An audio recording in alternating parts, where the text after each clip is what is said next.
Hai, Assalamualaikum warahmatullahi wabarakatuh. Selamat datang di channel aku, Nada Nata. Sebelumnya aku ingin mengucapkan selamat menjalankan ibadah puasa, selamat menyantap sahur, selamat berbuka puasa, atau kapanpun kalian menonton video ini. Sesuai dengan suasananya, yaitu bulan suci Ramadan, maka di video kali ini aku akan membahas tentang sesuatu yang masih berkaitan dengan bulan suci Ramadan tentunya. Salah satu ibadah yang mungkin sebagian dari kita hanya tahu bahwa ini adalah kewajiban, makanya kita lakuin aja. Ibadah apakah itu? Ya, betul sekali, ibadah puasa. Sebelumnya aku mau disclaimer dulu, informasi ini aku rangkum dari jurnal dan ceramah para ustadz. Nggak usah berlama-lama, langsung aja ke video selengkapnya. Mungkin sebagian dari kita ada yang bertanya, kenapa sih kita wajib menjalankan ibadah puasa di bulan Ramadan? Sebenarnya sebelum turunnya perintah ibadah puasa Ramadan ini dari Allah Subhanahu wa Ta'ala kepada Nabi Muhammad SAW, puasa ini sebenarnya sudah dilakukan oleh nabi-nabi sebelumnya. Jadi seperti yang kita tahu, puasa itu adalah menahan diri dari hawa nafsu, makan, minum, dan segala hal yang membatalkannya. Pada zaman dahulu, beberapa nabi sebelum Nabi Muhammad SAW sudah melakukan ibadah puasa sebagai bentuk taubat ataupun sebagai bentuk ungkapan rasa syukur. Dalam hadis riwayat Ibnu Abbas radhiyallahu anhu, beliau mengatakan bahwa puasa pertama kali dilaksanakan oleh nabi pertama di muka bumi ini, yaitu Nabi Adam alaihi salam. Seperti yang kita tahu bahwa Nabi Adam dan istrinya Siti Hawa diturunkan ke muka bumi oleh Allah Subhanahu wa Ta'ala. Saat diturunkan ke muka bumi, Nabi Adam dan Siti Hawa dipisahkan dengan jarak yang sangat jauh. Nggak hanya itu, seluruh tubuh Nabi Adam alaihissalam juga terbakar oleh matahari, sehingga tubuhnya menjadi hitam atau gosong. Karena hal inilah Nabi Adam kemudian bertaubat dan memohon kepada Allah Subhanahu wa Ta'ala untuk diampuni dosa-dosanya. Mendengar doa itu, Allah Subhanahu wa Ta'ala memberikan pengampunan kepada Nabi Adam alaihissalam dengan cara memberikan perintah kepada Nabi Adam untuk berpuasa selama 3 hari berturut-turut, yaitu di tanggal 13, 14, dan 15. Mendengar hal itu, Nabi Adam dengan senang hati menjalankan perintah dari Allah Subhanahu wa Ta'ala. Di hari pertama berpuasa, sepertiga badan Nabi Adam yang tadinya hitam perlahan-lahan menjadi putih kembali. Di puasa hari kedua, sepertiganya lagi menjadi putih, dan di puasa hari ketiga, sepertiga sisa badannya menjadi putih dan seluruh badan Nabi Adam kembali normal. Dengan begitu, puasa ini juga dikenal dengan sebutan Ayyamul Bid, yang berarti hari kembali putih. Puasa Ayyamul Bid ini tidak hanya mengembalikan tubuh Nabi Adam yang tadinya gosong menjadi putih, tapi juga kembali mempertemukan Nabi Adam dengan istrinya Siti Hawa di Bukit Jabal Rahmah. Nabi kedua yang menjalankan ibadah puasa adalah Nabi Nuh alaihi salam. Puasa saat zaman Nabi Nuh ini dilakukan sebagai tanda dan rasa syukur kepada Allah Subhanahu wa Ta'ala atas keselamatan dirinya dan kaumnya dari badai dan banjir yang begitu dahsyat setelah menaiki bahtera yang mereka buat. Nabi berikutnya yang menjalankan ibadah puasa adalah Nabi Musa alaihi salam. Saat itu Nabi Musa hendak menyeberangi Laut Merah yang penuh dengan air.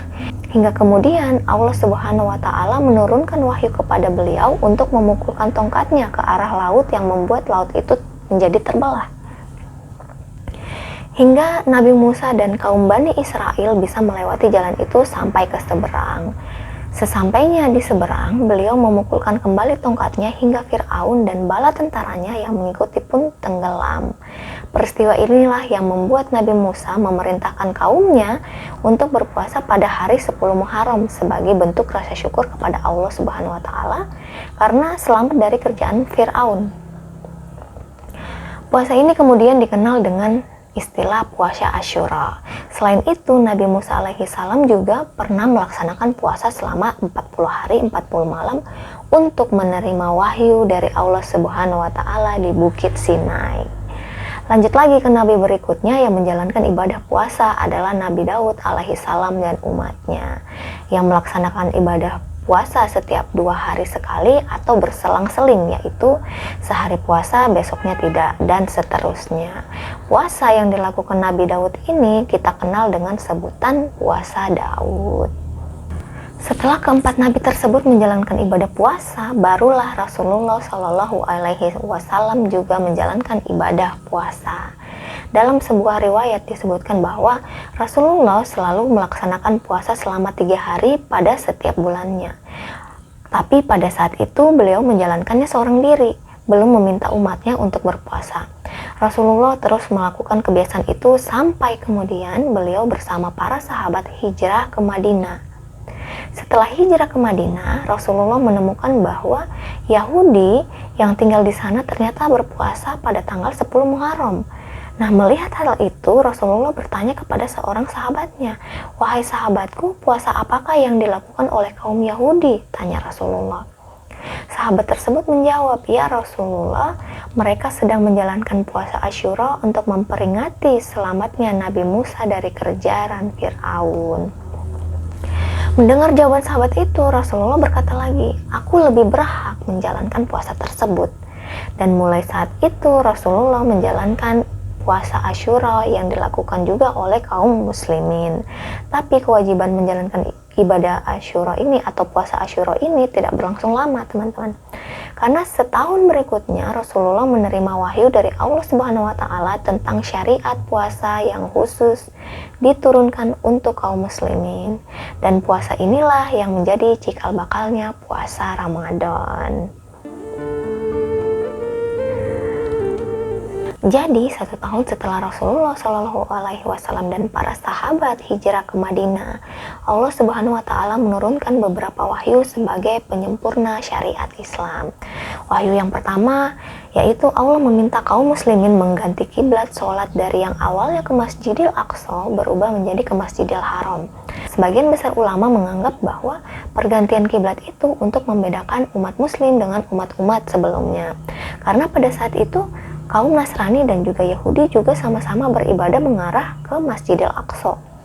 Selain mengubah arah kiblat, Allah Subhanahu wa taala juga menurunkan wahyu kepada Rasulullah yang tercantum dalam Quran surat Al-Baqarah ayat 183 yang isinya adalah perintah umat muslim agar menjalankan ibadah puasa.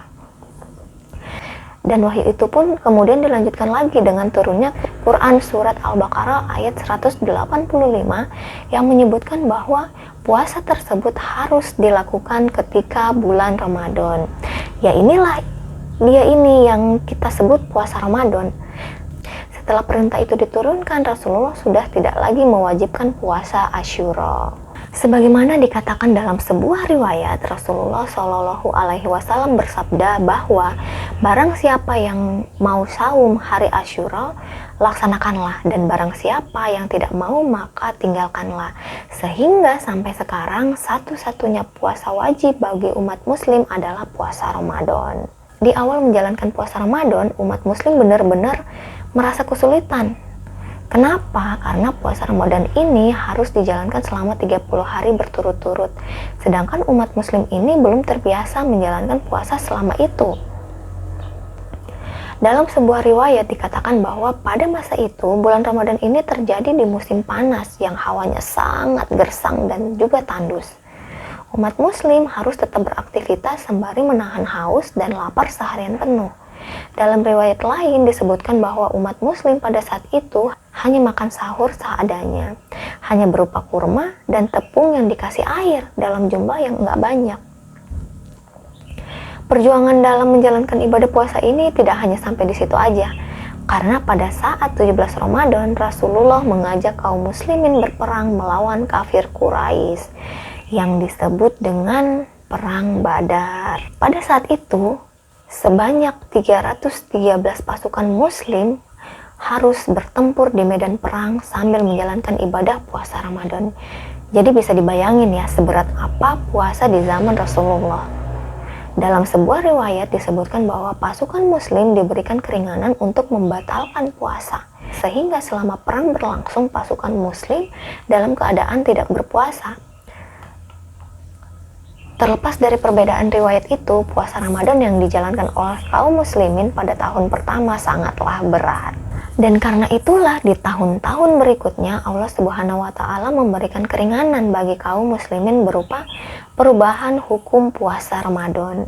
Dari hukumnya wajib menjadi hukum pilihan. Hukum pilihan ini gimana maksudnya? Jadi pada saat itu sebenarnya umat muslim nggak wajib berpuasa apabila keberatan, dan umat muslim boleh memilih untuk membayar fidyah atau memberikan makan orang miskin. Allah Subhanahu wa Ta'ala memberikan pilihan itu untuk menguatkan keimanan kaum muslimin, sekaligus juga membiasakan mereka untuk berpuasa. Setelah keimanan umat muslim sudah teguh, Allah kembali mengganti hukum puasa seperti yang semula menjadi wajib bagi yang mampu. Setelah perintah itu diturunkan, beberapa sahabat pun sempat bertanya, "Ya Rasulullah, bagaimana seandainya jika aku jatuh sakit ketika puasa Ramadan? Apakah aku boleh membayar fidyah?" Tanya sahabat Rasul. Rasulullah menjawab dengan tegas, "Tidak, gantilah puasamu di hari yang lain." Mendengar jawaban Rasulullah, sahabat bertanya lagi, "Ya Rasulullah, bagaimana jika aku sedang bepergian jauh atau musafir? Haruskah aku berpuasa?" Rasulullah menjawab lagi, "Batalkan puasamu di hari itu, lalu gantilah di hari yang lain." Jadi sampai di sini jelas banget ya, kalau ada seorang muslim yang sehat dan berakal sedang berhalangan menjalankan puasa Ramadan, maka dia diwajibkan mengganti atau mengqada puasa di hari yang lain. Jadi untuk membayar fidyah sudah tidak sebebas dulu. Meskipun begitu, perintah membayar fidyah ini tetap boleh dilakukan oleh beberapa golongan dengan syarat dan aturan tertentu, teman-teman. Misalnya ibu hamil, lansia, ibu menyusui, dan umat muslim yang memang sedang tidak mampu menjalankan ibadah puasa. Setelah puasa Ramadan diwajibkan lagi, kaum muslimin masih menemukan beberapa rintangan. Dalam hadis riwayat Abu Dawud, pada masa itu kaum muslimin harus menahan hawa nafsu selama 24 jam penuh. Mereka hanya wajib makan saat azan Isya berkumandang. Setelah Isya, umat muslim wajib berpuasa lagi sampai azan Isya berikutnya. Tapi peraturan ini berubah saat ada salah satu sahabat Rasulullah yang pingsan karena kelaparan. Allah Subhanahu wa Ta'ala menurunkan peraturan baru yang saat ini kita lakukan selama puasa Ramadan. Peraturan-peraturan itu seperti berubahnya waktu puasa. Jadi berubahnya waktu puasa itu ketika salah seorang sahabat Rasulullah, yaitu Qais bin Sirma al-Ansari, ini bekerja di sebuah kebun kurma, dan ia bekerja di siang hari saat sedang berpuasa. Saat pulang ke rumah, Qais radhiyallahu anhu tidak mendapati makanan di rumahnya untuk berbuka. Istrinya pun berusaha keluar mencari makan. Qais bin Sirma pun menunggu, namun karena kelelahan makanya ia pun tertidur. Karena aturan saat itu tidak boleh lagi makan apabila telah tidur, maka ia pun kembali berpuasa esok hari tanpa berbuka. Ketika kembali bekerja keesokan harinya, ia pun akhirnya pingsan. Sampai akhirnya kabar itu pun sampai ke telinga Rasulullah. Rasulullah pun berdoa kepada Allah Subhanahu wa Ta'ala untuk meminta keringanan. Allah Subhanahu wa Ta'ala yang mendengar permintaan itu pun langsung mengabulkan permintaan Rasulullah dengan menurunkan Quran surat Al-Baqarah ayat 187. Dalam surat ini Allah berfirman, "Makan dan minumlah hingga terang bagimu benang putih dari benang hitam, yaitu waktu fajar. Kemudian sempurnakanlah puasa itu sampai datang malam." Nah, di surat inilah Allah menegaskan peraturan puasa yang baru dari mulai terbit fajar waktu subuh hingga terbenam matahari di waktu maghrib. Dan selain itu, umat muslim juga diperbolehkan makan dan minum sepanjang malam hingga waktu sahur tiba. Dan di ayat ini juga Allah mengizinkan para suami untuk mencampuri istrinya pada malam hari setelah berbuka puasa. Karena sebelum surat ini turun, saat puasa Ramadan, para suami tidak diperbolehkan mencampuri istrinya selama 30 hari. Peraturan kedua, musafir boleh tidak berpuasa. Hal ini didasari oleh peristiwa Fathul Makkah, di mana Rasulullah dan kaum muslimin keluar dari Madinah dalam keadaan berpuasa. Namun saat tiba di Quraq al-Ghamim, tempat antara Makkah dan Madinah, rombongan pasukan muslimin mengalami kelelahan. Melihat hal itu, Rasulullah langsung meminta satu kantung air lalu meminum di depan mereka. Dan kemudian kaum muslimin ikut membatalkan puasa seperti halnya yang dilakukan Rasulullah saat itu. Nah, dari peraturan-peraturan ini sudah jelas terlihat bahwa puasa Ramadan sudah melewati berbagai proses penyempurnaan dan keringanan yang sedemikian rupa. Jadi itulah tadi kemudahan-kemudahan yang sudah diberikan Allah Subhanahu wa Ta'ala untuk kita melaksanakan ibadah puasa. Sekian dulu video dari aku. Jika ada kekurangan, silakan tulis di kolom komentar ya. Assalamualaikum warahmatullahi wabarakatuh.